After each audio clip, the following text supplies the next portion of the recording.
Hi guys, welcome back to an episode of DB Task, and today's episode I'll be reviewing TribeCar or CarClub Hyundai Avante. So let's dive straight to this video right now.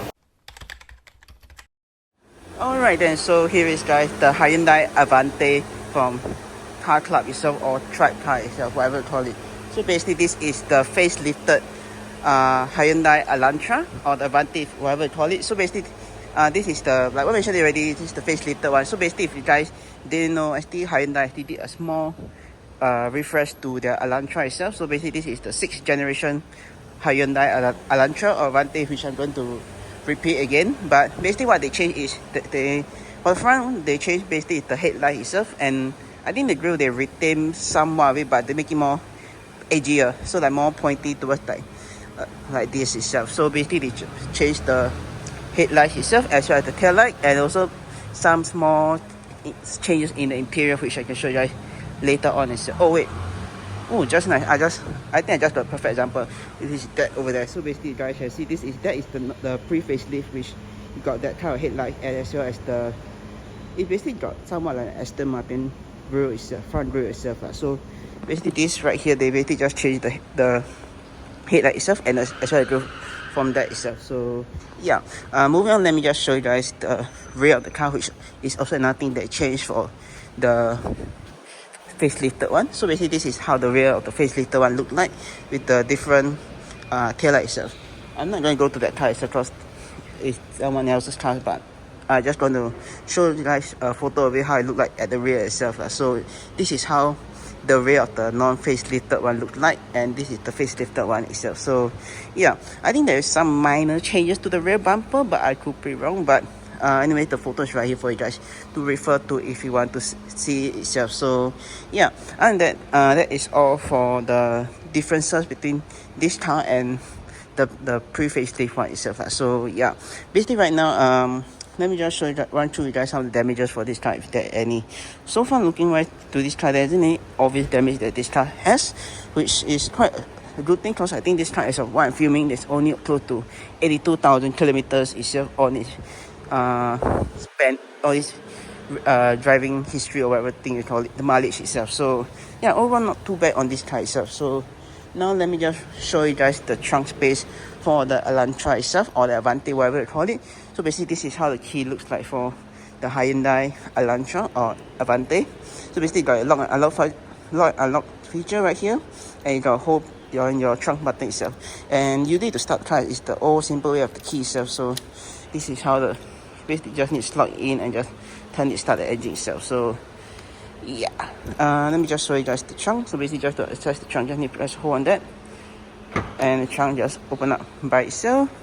Just lift it and you'll be able to access the trunk itself. So yeah, basically this is how the trunk space look like for the Hyundai Elantra itself. So basically not too bad, but I'll just drop the figures right here on how it looks on the trunk capacity, how many liters that it has. I'm guessing it should be the same as the pre-facelift one, but probably I'll just put the two trunk capacity side by side so that you can refer to itself. So yeah, now let me just show you that. I think there's also there's an alternative way that you can actually access the trunk if you do not, let's say, want to use the key itself. So yeah, the second way is basically just by pulling this lever, and the trunk will basically open up itself. So yeah, alright then, now let me just get back to this portion right here itself. So what do you get in the back itself? Well, you got a decent amount of trunk space. You got some hidden storage compartment right here, but probably could be the insulation or whatever shit that's behind here, I'm not too sure, but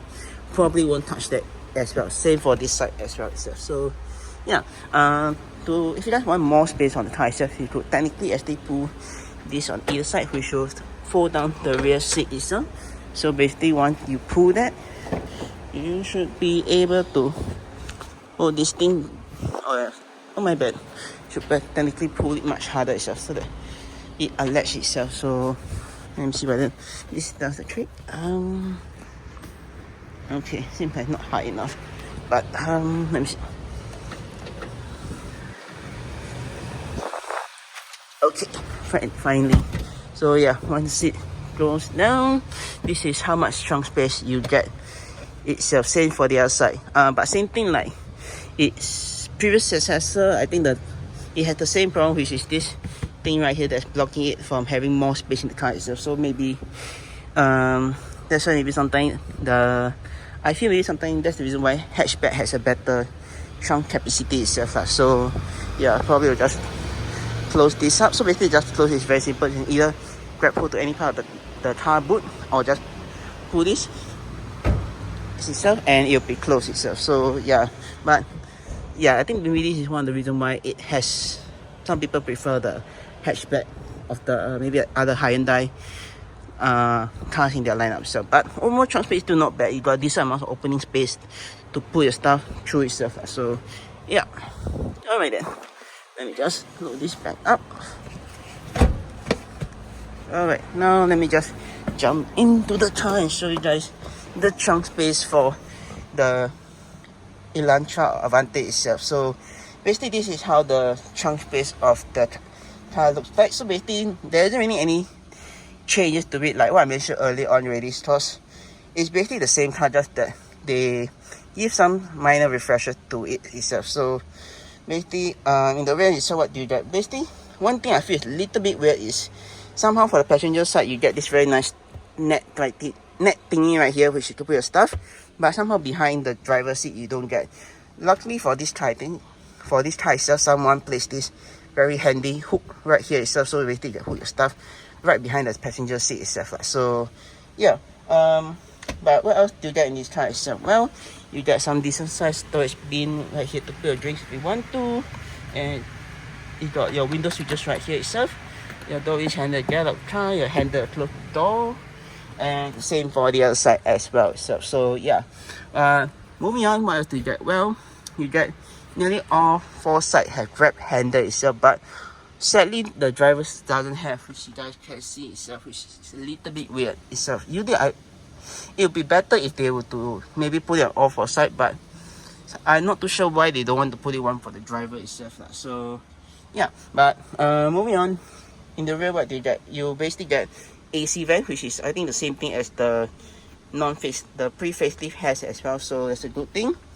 The transmission tunnel also is not that, let's say you see the center is also not that bad, because the seat, there isn't really any huge transmission tunnel harm like some other cars have. But let me see how, if I'm not wrong, the seating should be the same as the non-facelifted one, but just going to show you guys that.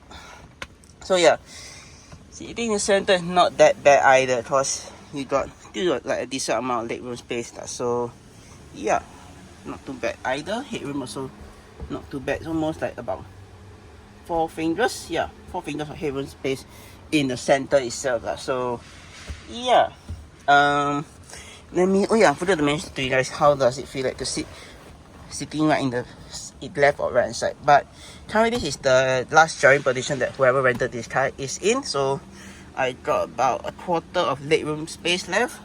Headroom wise also about the same. No, headroom wise is about a fist of headroom wise. So yeah, okay, lastly I want to talk about is the in center. You also got this very nice interior lighting which could be turned on or turned off manually when the car doors are open, but at the moment I think the front is set to off when the car doors are open itself. So yeah, one thing I really like about this car is it has some usually comes with armrest itself in the center itself. So for this car one is luckily it has itself stores, like I mentioned already, it shares the same thing as the pre-facelift one itself. So basically you got 2 cup holders in the center itself, which you could put your drinks here if you want to. If let's say here already ran out of space itself. So yeah, alright then. So yeah, if not, technically you could also rest your arm on. So yeah, alright then. So yeah, and also you got very nice ISO fixing point, which is somewhere right behind the seat itself, which if you're able to locate it itself. So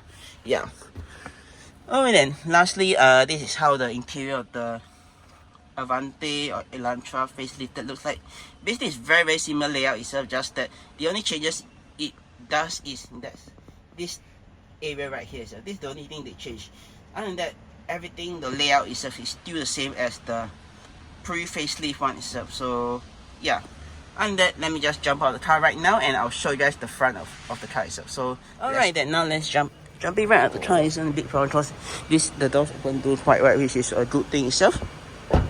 Alright, now let's step right into the front of the Avante or Elantra, however you call it itself. So basically this is how it looks like for the front of the vehicle itself.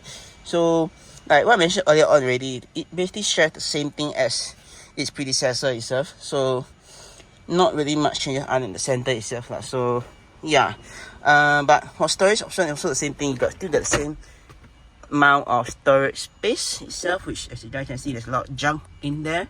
So that shows how much stuff you can put inside lah. So yeah, not going to add more junk inside there because I do not want to be part of that.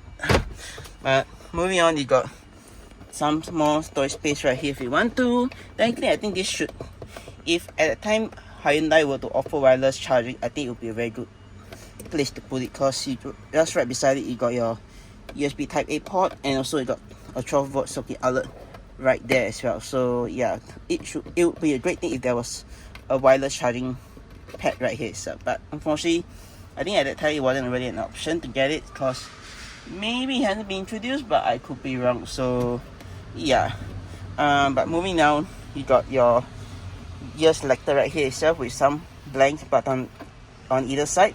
The only buttons that you get on near the gear selector is your drive selector mode itself, which is I think should be sports, normal and eco, but I could be wrong, which probably I'll just show you guys that later on as well. So yeah, alright then. Also I'll show you guys later on the reversing camera itself. Probably it will be the next clip itself. So yeah, so this is how the reversing camera looks like on the Avante or Elantra itself, however I call it. Alright then, so this is how the reversing camera looks like on the Avante or Elantra itself. So basically not really the best, because as you guys can see there's a car right there itself, but for the camera itself it's able to detect, you're able to see the car right there, but it's not really the sharpest quality itself. So usually they will say not to really trust the reversing camera itself. So just to ensure just to check your surrounding is more better than trusting the reversing camera, but quality wise it's still there for its time itself, depending on when it was released itself. So yeah.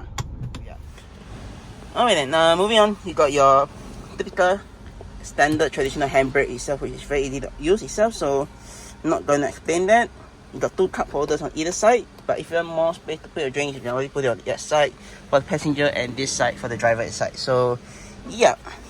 Alright then, now lastly is the center console itself. So center console, you got a decent amount of space. I would say probably can't really put my entire bag in, but I guess I could put all my stuff in here without any issue at all. So yeah, alright then.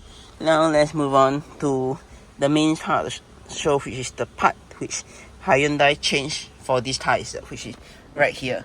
So basically, I can't remember how it looks like on the pre-facelift one, but right on the facelifted one, what you get is basically your your fan speed controls are right on the furthest left.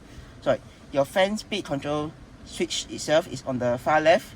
You got your direction of airflow right in the center, and the far right is your temperature control itself. So yeah, right at the bottom on the far left you got your rear defrost, center is to turn on the AC, and the far right is to recirculate and the function in the cabin itself. And in the center, right above this knob itself, you got your hazard light switch.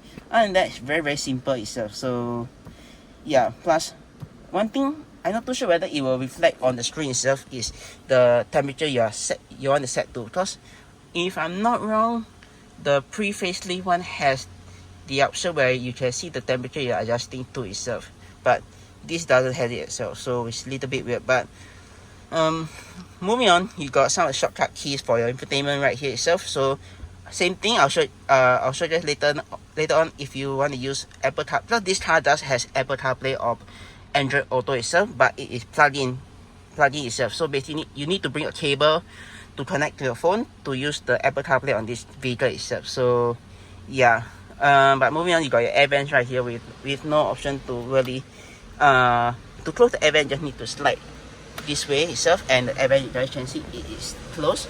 This is open itself. So yeah, moving on, let me just talk about the stocks in the center itself. So in the center, what do you get itself? Well, on the left itself you got your indicators and your light switch right here. with your fog light right down in the center right here itself. So yeah, the headlight switch just need to turn the knob to adjust it itself. So yeah. Alright then, moving on. Oh yeah, if you guys are wondering how to activate your high beams, just need to push forward and you rotate high beam, push back to disengage it. And if you want to flash your high beam, just need to pull back and you flash the high beam itself. So yeah, very easy to understand itself. So yeah, moving on to the other side, you got your wiper control switches itself. So basically to engage the wipers itself, just need to go all the way up or all the way down to disengage it itself. One swipe the wiper just this way. You want to wash your windscreen, just need to pull back and you just spray the fluid onto the windscreen itself. So yeah. Alright then, now let's move on to some of the buttons on the tire itself that you see. So basically this wheel, if you guys do really notice itself, is basically this wheel is the same wheel that you get on the Ioniq Hybrid or Ioniq EV itself. So yeah, and I think should be also on the Kona EV and Kona Hybrid itself. So yeah, basically they're just sharing the same wheel itself from throughout their lineup itself. So yeah, basically I'm just going to run through the same. Oh yeah, and also the i30 Wedge, which I already reviewed. But just going to run through very quickly with you guys some of the buttons that you see on this wheel itself. So basically you got your voice command right here for the payment itself. You got your hang up and end the call button right here if let's say you're connected to Apple CarPlay or Bluetooth audio. You got your volume control switches right here itself, and you got your frequency tuner for the radio itself. So yeah, and if you want to mute your audio, just need to press in center and it'll mute your audio itself. This right here is, I think, is to refresh the screen on entertainment itself. Let's say it hang for a split second itself. So yeah. Alright then, the other side is just got two simple buttons itself. It's mainly for the screen itself. So basically just the trip function and your reset function right here. So these two is just basically to reset is your mileage, your MPG, and maybe some of the fuel consumption that the vehicle has accumulated over the period of usage itself. So yeah, or if you want a more accurate reading of your own personal trip, you can also always just press this button to reset it itself. So yeah. Alright then, moving right down below, let me see what else. Oh yeah, let me just show you that here right now. So right here, just your traction control button is turn on. This to adjust the instrument brightness. This is for the headlight dimming itself. So yeah, right down below you got your OBD port right there, and you got your trunk finish button right there itself. So yeah, and that is all the buttons on the screen itself. Lastly, I'll be showing you guys the button that you get on the door itself, on the driver door. So basically on the driver door, what you get? Well, you got your 4 window control switches right here itself. This to prevent people from rolling down the windows. And you got your lock unlock button, your mirror adjusting right here. So basically left to adjust the mirror on the left, right for the right side. And this to adjust the glass itself. So yeah, and then now let me just talk about the adjustment on the wheel itself as well as the seat. To adjust the wheel itself is just very simple itself. Just need to pull on this lever itself. This lever right here. Oh my god, so heavy. Then the steering wheel just basically just drop down and you can adjust accordingly itself. So yeah, once done, just need to pull this back up and you just lock it in place. So to adjust, okay, now let me just talk about the seat. To adjust the seat itself, just very simple.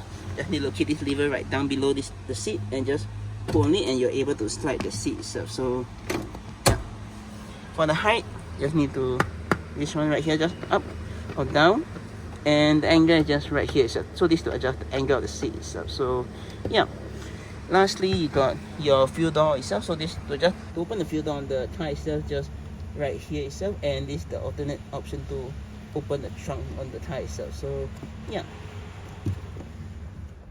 Alright then, now lastly is the sun visors for this tire itself. So basically the sun visor right here, you got right here is quite big. It's just right, like you're still able to see what's in front of you itself.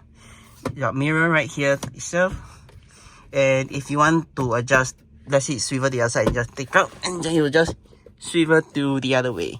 Fortunately, I don't think this, I can't remember whether the post facelift had this function where you're able to slide out a little bit more to adjust to fully cover the whole, like partially cover the side of the tire, the window itself. But it still has this function where you're able to somewhat really cover the side itself. So basically this is how it looks like itself. A little bit of gap right here itself. But I think if it does have the option, it'll be slightly better because at least you'll be covered most of it. So yeah, but it doesn't have it, unfortunately. And the same for the other side, for the passenger side as well. So yeah, we can just take out and just swivel to this side. Alright then, now let me just talk about this last part right here itself. So basically, to turn on the light, just press on it. If you want both lights to be turned on, you just always press this. Or if you want off, you just press off. And when the car doors are open, it won't really turn on the lights at all. So yeah, but when the doors are open, then both of these lights will be turned on itself. So yeah. Alright then, now let me just show you this. So basically, this right here is your sunglasses compartment if you want to put your sunglasses in. So yeah, nothing really much to it, but just basically you just put your sunglasses in lah. So yeah, once done, you just close it itself. So yeah. Alright then, now let me just go ahead and show you guys the infotainment screen, if I could get the key out from my pocket. So alright then, so we basically just need to slot it in this way. Turn it for accessory power. Then once you're ready, and the car will just turn on just like that. So yeah. Alright then, now let me just cycle this thing for you guys. So basically, you guys can see this is how it looks like on the home screen itself. Just press on trip and we'll just cycle through all the function right here itself. Trip A, trip B. This I'm not too sure what this is about.